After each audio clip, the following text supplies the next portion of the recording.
हरे कृष्ण। कार्तिक मास महात्म्य कथा प्रथम अध्याय। नैमिषारण्य तीर्थ में सूत जी ने 28,000 सनकादिक ऋषियों से कहा, अब मैं आपको कार्तिक मास की कथा विस्तार पूर्वक सुनाता हूँ, जिसका श्रवण करने से मनुष्य के सभी पाप नष्ट हो जाते हैं और अंत समय में वैकुंठ धाम की प्राप्ति होती है। सूत जी ने कहा, श्री कृष्ण जी से अनुमति लेकर देव ऋषि नारद के चले जाने के पश्चात सत्यभामा प्रसन्न होकर भगवान कृष्ण से बोली, हे प्रभु, मैं धन्य हुई, मेरा जन्म सफल हुआ।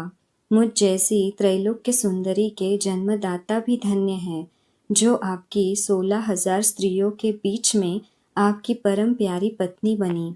मैंने आपके साथ नारद जी को वह कल्प वृक्ष आदि पुरुष विधि पूर्वक दान में दिया, परंतु वही कल्पवृक्ष मेरे घर लहराया करता है। यह बात मृत्युलोक में किसी स्त्री को ज्ञात नहीं है। हे त्रैलोकीनाथ, मैं आपसे कुछ पूछने की इच्छुक हूँ।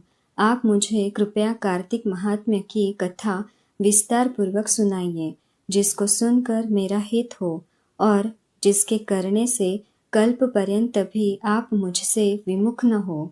सूत जी आगे बोले, सत्यभामा के ऐसे वचन सुनकर श्री कृष्ण हंसते हुए सत्यभामा का हाथ पकड़ा और अपने सेवकों को वही रुकने के लिए कहकर विलास युक्त अपनी पत्नी को कल्पवृक्ष के नीचे ले गए। फिर हंसकर बोले, हे प्रिय, 16,000 रानियों में से तुम मुझे प्राणों के समान प्यारी हो। तुम्हारे लिए मैंने इंद्र एवं देवताओं से विरोध किया था। हे कांते, जो बात तुमने मुझसे पूछी है उसे सुनो। एक दिन मैं तुम्हारी इच्छा पूर्ति के लिए गरुड़ पर सवार होकर इंद्रलोक जाकर कल्पवृक्ष मांगा। इंद्र द्वारा मना किए जाने पर इंद्र एवं गरुड़ में घोर संग्राम हुआ और गौलोक में भी गरुड़ जी गौओं से युद्ध किया। गरुड़ की चोट से उनके कान एवं पूंछ कटकर गिरने लगे, जिससे 3 वस्तुएं उत्पन्न हुई। कान से तंबाकू, पूंछ से गोभी और रक्त से मेहंदी बनी। इन तीनों का प्रयोग करने वाले को मोक्ष नहीं मिलता। अब गौओं ने भी क्रोधित होकर गरुड़ पर वार किया, जिससे उनके 3 पंख टूटकर गिर गए। इनके पहले पंख से नीलकंठ, दूसरे से मोर और तीसरे से चकवी उत्पन्न हुई। हे प्रिय, इन तीनों का दर्शन करने मात्र से ही शुभ फल प्राप्त होता है। यह सुनकर सत्यभामा ने कहा, हे प्रभु, कृपया मुझे मेरे पूर्व जन्म के विषय में बताइए कि मैंने पूर्व जन्म में कौन कौन से दान, व्रत, जप किए हैं। मेरा स्वभाव कैसा था, मेरे जन्मदाता कौन थे और मुझे मृत्युलोक में जन्म क्यों लेना पड़ा। मैंने ऐसा कौन सा पुण्य कर्म किया था जिससे मैं आपकी अर्धांगिनी हुई।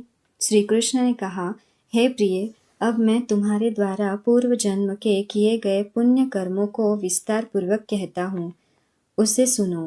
पूर्व समय में सतयुग के अंत में मायापुरी में अत्रि गोत्री में वेद वेदांत का ज्ञाता देवशर्मा नामक एक ब्राह्मण निवास करता था।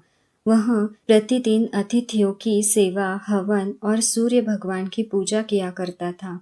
वह सूर्य के समान तेजस्वी था। वृद्ध अवस्था में उसे गुणवती नामक कन्या की प्राप्ति हुई।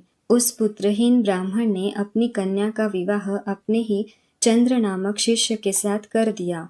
वह चंद्र को अपने पुत्र के समान मानता था और चंद्र भी उसे अपने पिता की भांति सम्मान देता था। एक दिन वे दोनों कुश व समाधि लेने के लिए जंगल में गए। जब वे हिमालय की तलहटी में भ्रमण कर रहे थे, तब उन्हें एक राक्षस आता हुआ दिखाई दिया।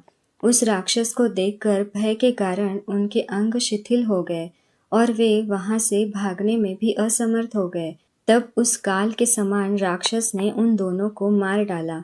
चूंकि वे धर्मात्मा थे, इसीलिए मेरे पार्षद उन्हें मेरे वैकुंठ धाम में मेरे पास ले आए। उन दोनों द्वारा आजीवन सूर्य भगवान की पूजा किए जाने के कारण मैं दोनों पर अति प्रसन्न हुआ। श्री गणेश जी, शिव जी, सूर्य व देवी, इन सब की पूजा करने वाले मनुष्य को स्वर्ग की प्राप्ति होती है। मैं एक होता हुआ भी काल और कर्मों के भेद में 5 प्रकार का होता हूँ। जैसे एक देवदत्त, पिता, भ्राता आदि नामों से पुकारा जाता है। जब वे दोनों विमान पर आरूढ़ होकर सूर्य के समान तेजस्वी रूपवान चंदन की माला धारण किए हुए मेरे भवन में आए, तो वे दिव्य भोगों को भोगने लगे। श्री कृष्ण चरणार्पणम वस्तु।